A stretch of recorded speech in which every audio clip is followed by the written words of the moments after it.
I go there. Some things get better with time. Maybe if you drink wine, it feels a little bit better, right? Especially if you have injuries. I recently had a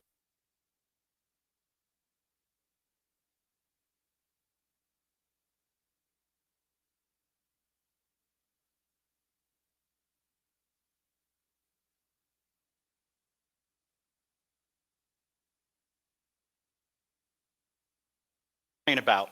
But email marketing has been around for 32 years, believe it or not. And many marketers will think, well, it really has not changed. Why should I use it? And is it important for me to use email marketing? Before I get started, I want to ask, how many folks use email marketing? Raise your hand. Okay, how many of you consider yourself basic or just getting started? Raise your hand. Okay, advanced, raise your hand. All right, always a problem with my talks. I have to span the gap of people who just get started and have a lot of experience. Hopefully, I'll either just inspire you to do more or get started, or maybe encourage you to keep doing some of the best practices that maybe you're not doing right now and look at it a little bit differently. As Tim said, I am the digital marketing infotainer. I like to make marketing fun and successful. You're going to be the gauge of that today. And definitely let us know through the feedback forms that you get for the show today. And my title has changed since I put in my bio. I'm now the Senior Manager of Marketing and Operations. So that just means more responsibility, and if I don't do my job, I might get fired, right? You can follow me on all the social media channels. This is an SEO conference, right? If you Google my name, I take up the first 2 pages, which is really cool because I have a unique name. There's no way you cannot find me. Go out, connect with me. The only thing I ask, if you connect with me on LinkedIn, make sure you customize the note that you send to me and just say you saw me here or met with me. I do not accept blind invites. It's just a personal rule that I have, but you may get a response if you click that connect accidentally without putting anything in there, and then I would end up having a cool Zoom call with you. And if that's okay with you, we can have that happen. Growing up in New Jersey, one of my first jobs was cutting lawns, working for a landscaping company. And I always thought blue collar was the way to go. You can work a lot of hours and develop some skills, blue collar skills, and make some good money. And I was very successful. I started to manage crews, and I made the owner a lot of money. But then I met my wife, and my wife said, you could do better than that. And I chose staffing at first. That was a huge mistake. You are either making the lives of other people by giving them their dream job or calling them out of the blue and saying, you're now released. Sorry to let you go. And I've had to release 100 people at one time. It's not a great feeling. A lot of stress, and there's a lot of time commitment. Kind of sounds like marketing, right? So I pivoted over to marketing, and now I'm a marketer. And I do a lot of the things that we'll talk about today with email marketing, and I've learned about email marketing over time, and it is a living, breathing organism. Over the years, my wife has trained me that you are better than what you think. Same thing as a marketer. You need to do better, think better, and be better. I end up being really good at email marketing. I work for Eye Contact. I've been doing it for 12 years, and I've always thought I knew about email marketing, but I'm always still learning. Enough about me. Enough about getting old, all that. Let's dive in. I'm probably boring you to death right now, and you're hopefully eating some pretzels with beer cheese that look pretty good. All right, email marketing has been around for 32 years, but yet it's evolving. It's getting better with time. Let's talk about analytics, gamification, and then last, evolving what you're doing. I'm going to spend a lot of time in the analytics portion just because I feel like it's important, and I hope to have a lot of time for Q&A because this topic tends to have a lot of questions, and I want to give you a lot of answers. Well, for those of you, a couple of you raised your hand and said you're new to email marketing or you need to do better. These stats probably should prove to you that email marketing is important. To me, it is the best channel to use because it has the highest ROI. 95% of consumers use email. 72% of consumers say email marketing is the way to reach out to them. I like to say you can send an email to 10,000 people and make it feel like a one-on-one conversation by using personalization and injecting other content. Try doing that on Twitter, on Facebook, on TikTok. You have to direct message them or tag them all separately. It takes a lot of work. With email marketing, if you do it right, you can develop what's called KLT. Does anyone know what that means? Know, like, and trust. If you get them to know you, get them to like you, get them to trust you, that's with anything in marketing, you'll get the conversions. KLT. And also, 80% of people check their email within 15 minutes of waking up. How many of you do that first thing in the morning? You roll over, grab your phone, check your email. Raise your hand. He said no, and I always applaud the people that say no. Let's give him a round of applause because he does not check his email. For me, I have serious FOMO. What's on fire? What do I need to do? Who's yelling at me or who's praising me? I have to check my email because it's just that little red badge on my inbox that's yelling at me to open it up. Email marketing is more effective than other channels, 40% more effective. 61% of American workers say email marketing or email is important to doing their job. Therefore, they're in front of their computers and their devices. And it's important for B2B folks as well. Again, boring statistics. Let's not go through that. At iContact, we had kind of like a saying, create, send, and track. That's what we told our customers. We help you create campaigns, send them, and then track them to make sure you're successful. A is for analytics. Let's dive in. And if I'm talking fast, connect with me another time. If you can't write something down or take a picture of it, reach out to me. I'd happily give you the information or have a discussion with you. Items to track. What's the most important thing? Is it opens? Any nods? No? Everybody's getting, see? Email's changing and people are getting savvy. I would actually ask, what is the most important metric? And everybody would say opens. Is it clicks? It could be, right? We're going to talk about this throughout this whole session today, but there's unsubscribes, there's bounces, there's spam complaints, and then there's conversions. I like conversions because then you can show the results of your email campaigns. In some ways, that's the most important metric to look at. Let's dive into opens. What are opens affected by? We'll actually talk about that. So you're getting ahead of me. Maybe you've seen this presentation before. I don't know. Well, number one, it's affected by deliverability. If your email doesn't get into the inbox, nobody's going to see it. It's also affected by subject lines. If they see your email and they don't open it, no one's going to read it. You need to have brand recognition and awareness in the inbox at all times. Don't spam people. Give them what they want and use subject lines not as clickbait, but as value to get them to open the email. 20% is a healthy open rate. I always get asked, it's always in the Q&A, so that's why I put it into my slides now. What should my open rate be? How do I answer them? What industry are you in? Well, good news is if you go to smartinsights.com, you can find out what average you should have. And this will be up a few times. I have this for each one, so smartinsights.com. All right. Who's ever had to deal with the email police? Anyone? All right. Who knows about email deliverability? A couple people. All right. It's good refresher for you. And for other people, there's something called an IP reputation. Whatever provider you use or whatever IP address you use has a reputation, or I like to call it a credit score. And a lot of people think if you use like iContact or MailChimp or whatever, it's their IPs that get you into the inbox. Yes and no. Part of it is, it's only a small, nobody knows the percentage. This is like Google's algorithm. Who can explain it? No one. Small percentage of the IP reputation. Next one is your domain reputation. So just like in real life, your reputation follows you around. Doesn't matter what provider you use. If you jump from one to another, your domain reputation is going to follow you around. Every time you send an email, there's positive things that happen and negative things that happen. What are some positive things? Quiz time. Opens. Clicks.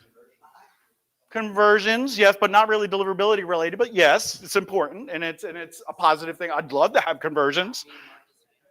Not being marked as spam. There's always one people forget about. It's called TINS, T-I-N-S. Write that down, T-I-N-S, or just make a mental note of it. This is not spam. I believe I mentioned that to Sean this morning. If they go in, especially in Gmail, I'm going to use Gmail as an example almost all the time because they have the strictest algorithm. If they go into the spam folder and they say, this is not spam, you're showing Google that, hey, this person wants this email. Maybe everybody else does. So TINS, this is not spam. Forwarding, starring, all those good things that happen to an email increase your domain, reputation, or credit score. Negative things, this should be easy. Unsubscribe. Delete, mark as spam, bounce. Again, people always forget the most important part. Ignoring your email. Not deleting it, but just letting it sit in the inbox. If I have 100 Gmail subscribers and at some point 60% of them just ignore my emails and they've been in my account for a year, Google's going to say that sender's irrelevant and start sending more of your emails to the spam folder. Then I always had that one person. Well, people still open my emails. Yes, the people that actively engage with your emails will still get it in the inbox. But if you have a sign-up form on your website, any new subscribers have the potential of getting your email into the dreaded spam folder. Then you have to try to get them to do the TINS. It's a hard fight, folks. You don't want to be on blacklists or spam traps. One way to help negate this a little bit, well, don't do the wrong things, right? I'll talk about the spam trap part later. But blacklists and getting your email rejected is done through authentication. Does anybody know what authentication is? Or SPF, DKIM, DMARC?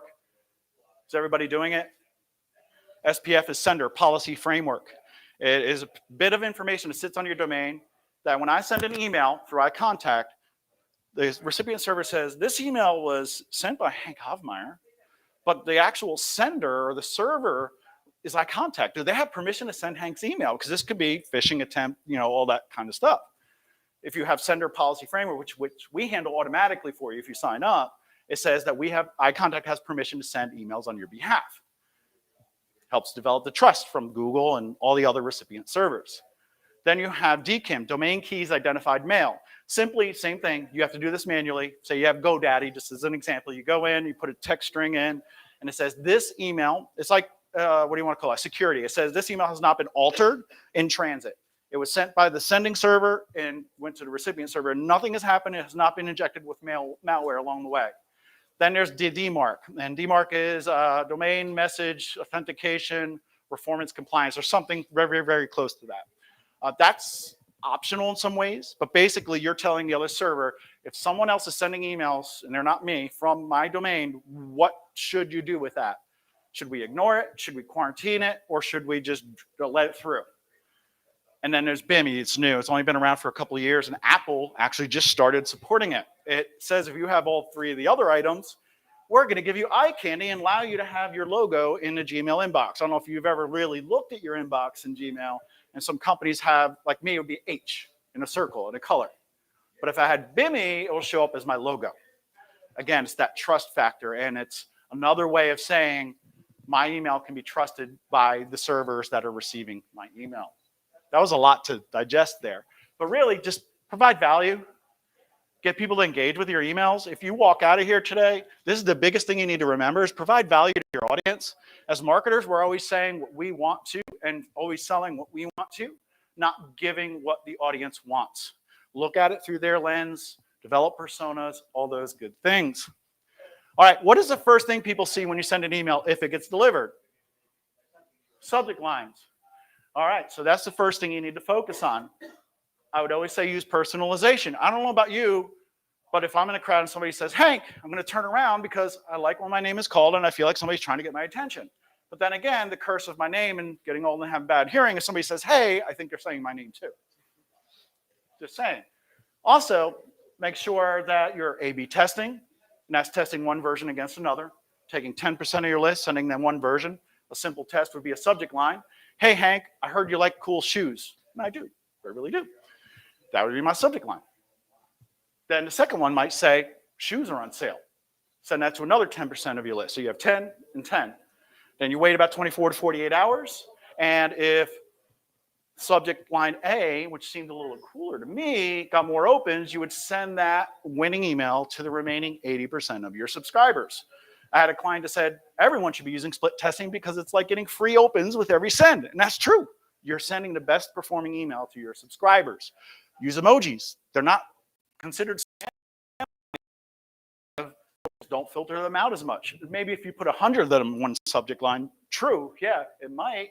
But look at this example. Where do your eyes go? Mostly towards the ones that have the emoji. A lot of marketers start using, or businesses use them around the holidays, then they stop. If you continue to do that, it'll help you. Subject line should be about 6 to 10 words in length. Otherwise, it gets cut off in the inbox, and somebody might not know what you're saying, especially if it's cut off at a crucial time. To combat that, as a pro tip, is pre-header text. This is something that's an extension of your subject line. You may have seen years ago, cannot see this email, click here to view online. It's the same thing, but it's wasted real estate. Hank, comma, we heard you like cool shoes, subject line in bold. The pre-header text or the extension of the subject line could be free shipping on orders $50 or more. I've extended my subject line and I've increased the propensity of me to open that email. All right, brand recognition, getting into the inbox, getting your emails open creates that brand recognition. Then hopefully they're going to start clicking on your emails. I say measure click to open rates because it's the most important to measure. A lot of people say, I want to measure my click rate. But you're taking people that have clicked versus the people you sent to. That is not an accurate analytic to track. What you want to do is make sure you're looking at the amount of people or the percentage of people that clicked versus opened your email. It's a more accurate form of tracking. 10 to 15% is healthy, but again, it depends. And some folks in here said they've been doing email marketing for a while. What was or is a good, healthy click rate? You're thinking 2. It's like 3 to 5 is healthy, right? But I'd rather tell my boss I got a 10 to 15% click to open rate. Just sounds better. All right. Make sure you have a good call to action in your email so that people open and click and then convert, right? That's we said it's an important metric. It should always be what's called above the fold. For a reminder for folks, it's what you see when you first open the email. You don't have to scroll on your computer or your phone. Your main call to action needs to be above the fold. And I don't know why this clicker is doing that. But here's your examples for click to open rates by industry. Smartinsights.com again. Go ahead and take that picture. Unsubscribes when people don't like you anymore and they want to break up. It's important to measure because it tells you a story, and you don't want to exceed 0.5%. When I used to say that, people glazed over. It's 5 per 1,000. So if you have 1,000 subscribers and 5 of them unsubscribe, that's not a good number. And reasons why people unsubscribe, and I don't know why this deck's all messed up. It's not, you're not setting expectations. What's the first thing I should do? David, right in the back? If you sign up on my website, on my pop-up or something, right? What's the first thing I should do? Right, spam you, right? Just start sending you hundreds of emails till you click, right? No, it should be a welcome email right away. I went to a well-known sporting goods store, not for sneakers, and on their window they had a sticker and it said, sign up for our newsletter and get 20% off a purchase. Awesome. Put my email in, waited around for a couple minutes, no email. Sat down on the bench outside for like 10 minutes just because I'm a marketer. Nothing. I browsed around the store. Nothing. I went home. I got that email 3 days later. I'm not going to drive back to that store to use that coupon. I actually already bought it online when I went home. The importance of sending a welcome email is important. And the previous session talked about automation. You should automate that. It should happen as soon as they go to your website, fill out a form, or if you went to a conference like here and I somehow talked you into giving me your email address, say on paper or what, a business card, and I said, can I email you? You enter it, it goes out as soon as possible. Always send a welcome email. It could be a cadence. It could be, welcome, here's what you can expect from me, an email once a month. It's a newsletter. It's going to give you information about marketing, tips, tricks, etc. You can unsubscribe at any time. Then the next one would be, hey, here's what I love to do. Here's what I do in my community, etc. And if you're a retailer, you could say, here, what makes us better than our competitors. Here is our customer service phone number, support phone number, and our policies and procedures. So you can extend that welcome series out for a while. Unsubscribes is a good gauge of maybe you're sending too many times and people are fatigued. And it could be an acquisition issue. David, sign up for my newsletter and I'll enter you to win a free iPad. You're probably only going to give me your email address to find out if you win the iPad, and you don't care about my emails. Again, cool charts. Smartinsights.com.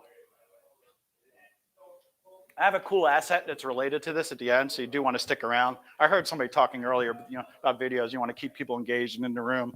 I know the food probably smells really good and you might want seconds, but stick around. All right, bounces. That's when there's an invalid email address.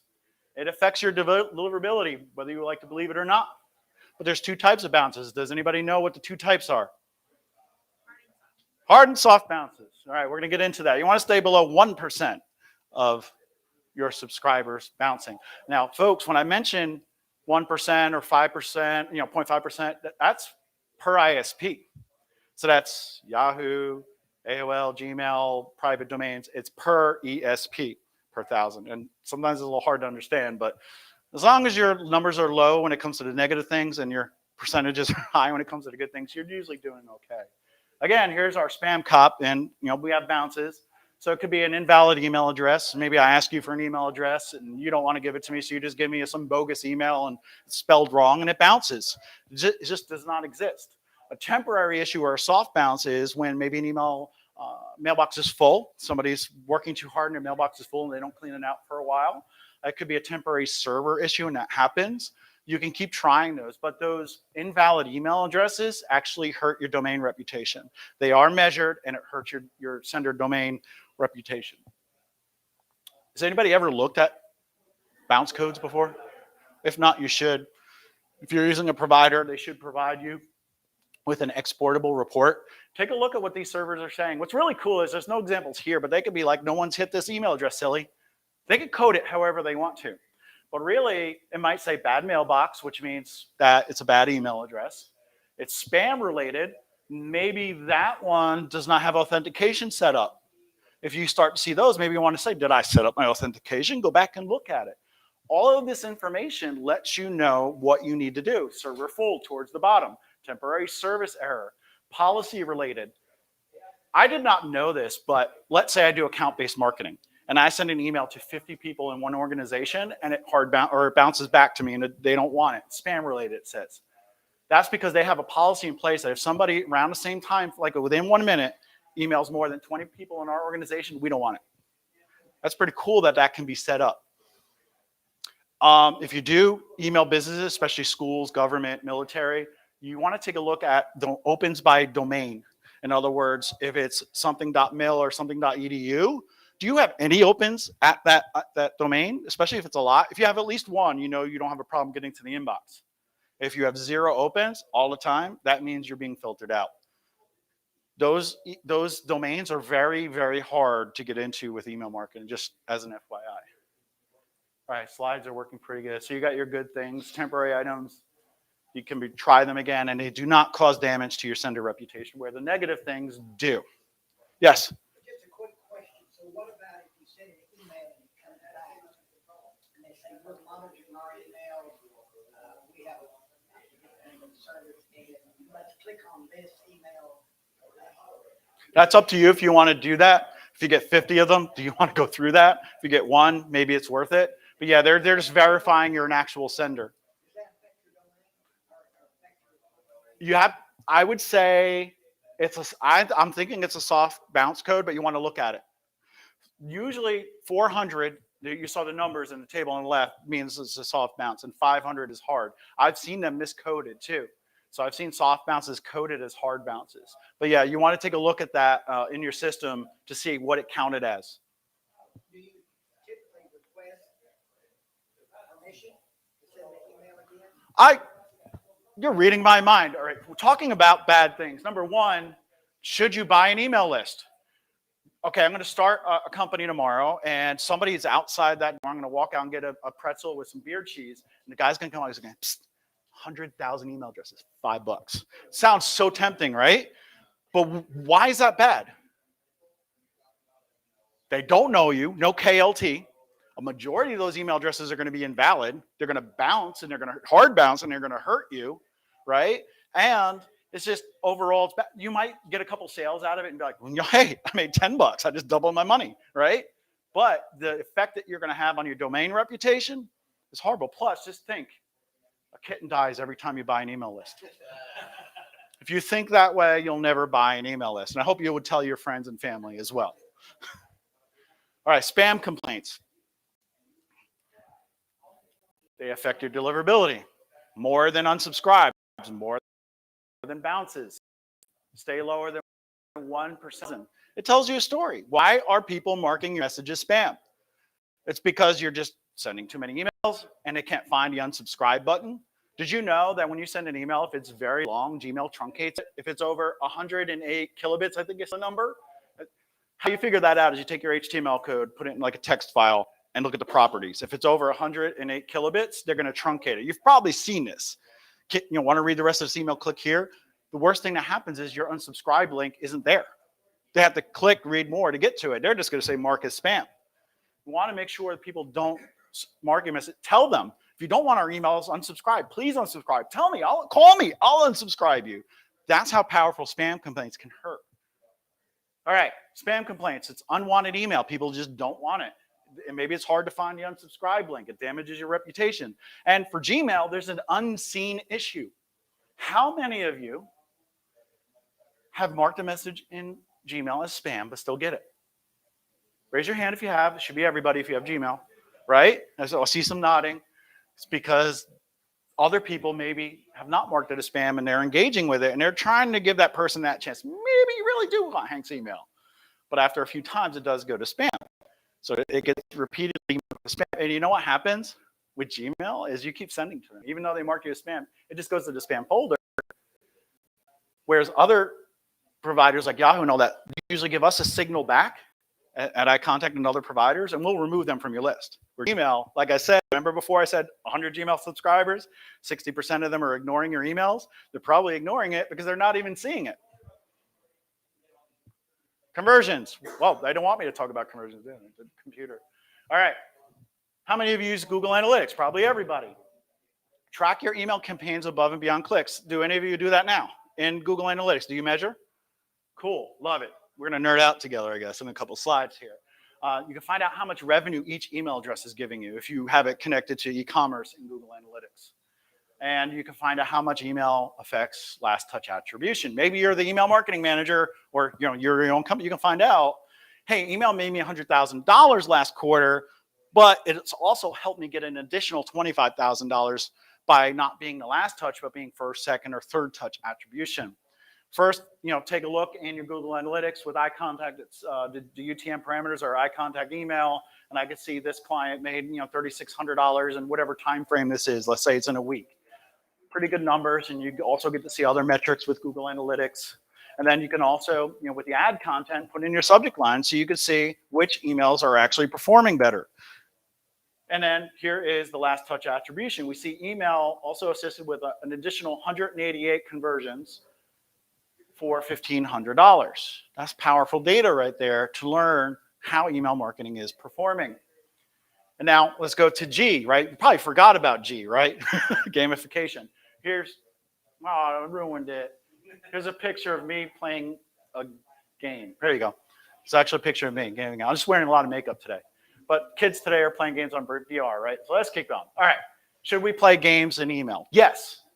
Incorporating gamification helps. It increases engagement, builds loyalty, and releases serotonin, and keeps people engaged and want to do more.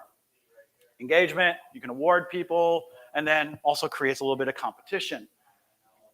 So Gwenny B here, I like how they have the animated GIF. People want to win things. Starbucks, we're always trying to get those stars and get those free drinks, right?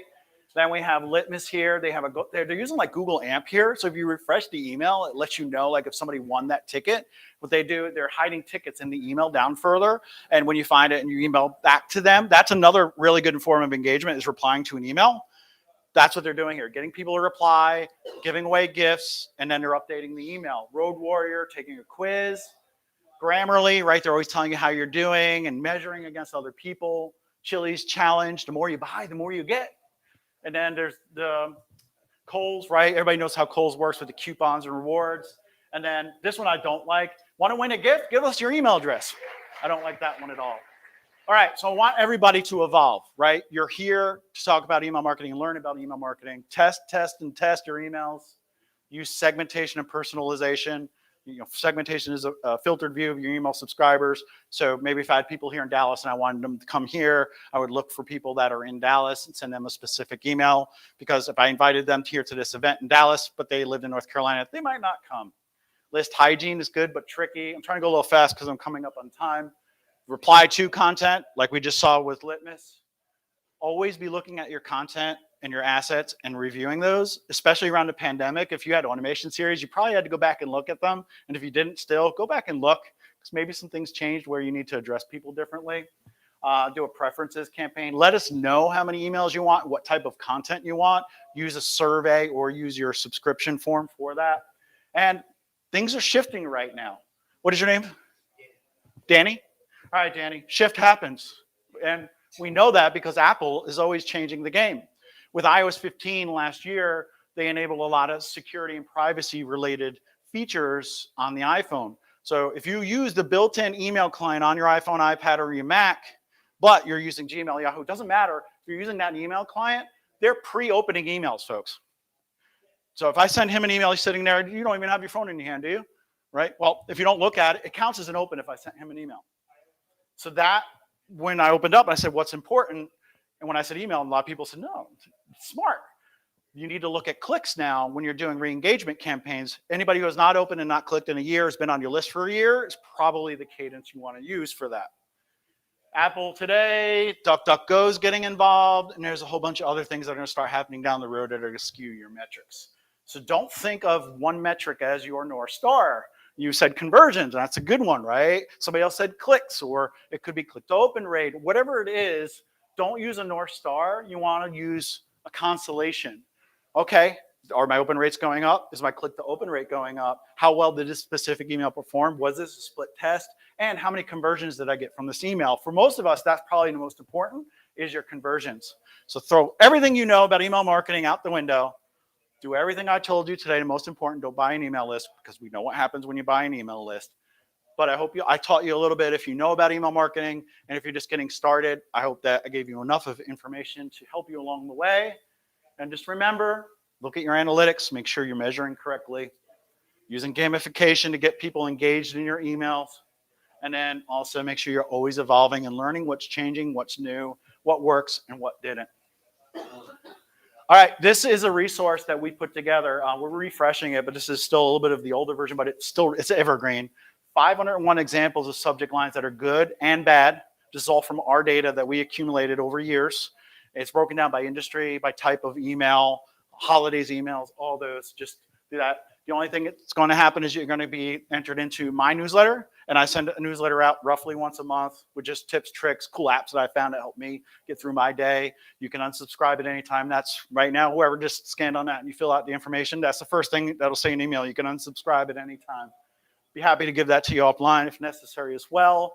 Also, you'll get an honorary eye contact email marketing expert badge just for being here today. So go tell everyone else that they missed out on getting this badge, and you can push down social media and tag me so I know that you're an expert now just by listening to me. And with that, do we have time for a couple questions? Yes. All right. Any questions? David in the back. Is it possible to set mobile and desktop subject lines Separately? separate? I mean, yeah. Not that I know of. I don't think there's any platform that does that. I mean, there's a couple of unique platforms that do like weird ways of video injection into emails, right? That's why I had to hesitate. But I don't think there's a way. Google AMP probably.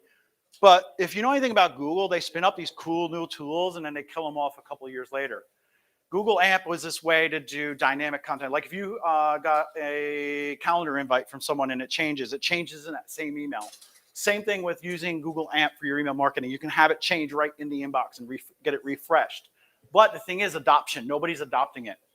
Email coders are not adopting it because they think and they're afraid it's going to get killed off. So Google AMP, you might be able to do that. I'm not 100% sure, but I don't know of any provider that does it. Great question, though. I got one up front to you here, but Sean. So you talked about this is not spam. Would there be any sort of benefit to having like a group of like 50 people that all agreed? Like you'd add them to the list and then they would do that activity to sort of bump your trust. You know what I'm saying? Like I add 50 of my friends to this list for the sole purpose of just checking to make sure. And if there's is a way, it worth the effort, I guess is the question. I'm going to say probably not, because Google will probably figure out some way that happened, right? Especially if it's around the same time frame or something, somehow, right? Shared, like if it's in the same office, same IP address, they're definitely going to know. But one thing I didn't mention is doing a plain text email, right? That's where there's no hyperlinks, there's no images. They say that helps bump your ability to get into the inbox, but you don't want to abuse it. You do it like once a quarter. Hey, just checking, especially somebody like you, like a consultant or something like an agency or whatever. You could do those one-on-one, like, hey, just checking in. Sometimes Google won't let us in the inbox, and this is what this is for. Or just a simple statement or a quote, right? Maybe some people can get away with a quote. Send that plain text. Usually they call it a dead cat bounce. I don't know why. I guess it's like if you drop a dead cat, it's going to bounce a little bit, right? It's not going to jump back up. I didn't coin the term, folks, but they basically give you a little bit of a lift with your inboxing because of that. Who had the other question? Yeah, there was one up front. Yeah, can you repeat what you said about the ABM stuff about if you send an email to more than so many people at a company? Because I'm doing a lot of work with cold emails and ABM. So any tips you have there, LinkedIn. would appreciate. Yeah. What do you call why is my brain fuzzy right now? The system administrator at a company, right? Whoever handles the servers, they can go in and put certain rules, especially if they use Outlook or Barracuda, which is like a network platform. They can go in and say, they can put weird rules in there, right? If it's somebody named Judy, right? We don't want emails from Judy or whatever that is. And it gets blocked before it even gets to their inbox or their spam folder. It doesn't even reach the recipient. But that's why I said take a look at your opens by domain to see if you have that issue. Then what you could do, if you do get in touch with somebody, say through LinkedIn, and they want to be an advocate for you, a cheerleader, you can ask them to go to the system administrator, whoever it is, to get you whitelisted. And if that happens, that's like the golden ticket. One more question over here. No? Yep. They can say, we don't want emails with the word Hank in it, right? Whatever it is, they can set it up. Just a quick question. I have a list that I maintain of clients, prospects, people that have requested information. It's a good, clean list. It's only people that have responded. They get email from me, and I mail it about 4 times a year. Recently, in the last couple of years, I see a whole lot of bounces just because that email is no longer valid. I guess people obviously are changing email addresses. Maybe they're moving. Any hints on that to lower that? It'd be interesting to know if they've gone a long time without opening before that bounce happens. Because say you bought a list, or let's say I don't email often. I send an email today to you, and then I don't send anything to you for 3 months, but you change your email address and it's no longer valid, right? It'll bounce. But one thing that, like, say AOL, I still have an AOL email address because I'm a marketer. But let's say I get rid of my AOL email address for a certain amount of time, say 3 months, they're going to serve a bounce code and say, this email address is not here anymore. And then iContact will automatically remove it. But if for some reason I missed that window, AOL may take that email address back and turn it into what's called a honeypot or a spam trap. And if you get enough of those, iContact, our police department, our deliverability team will reach out to you and say, hey, we noticed that you hit a couple spam traps. We can't tell you what the email address is, but we need to force you to do some things. And we're going to force that client to clean their list. You can now only email people that have opened or clicked within the last 30 days, 3 months or 6 months or something like that. But yeah, look at the analytics, look at the bounce codes, look at the history of some of those contacts to see if it tells you a story. Awesome. Everybody give a big round of applause for Hank for coming out. Thank you. We wanted to give you this gift. I love seeing Hank present at this. I always learn a lot. I'm super excited to get the badge. You'll be seeing that on my LinkedIn, too. So I thank you guys. Next up, we have Ruth Bear-Reedy is going to be in this room. And we've got a couple minutes if you want to pop out and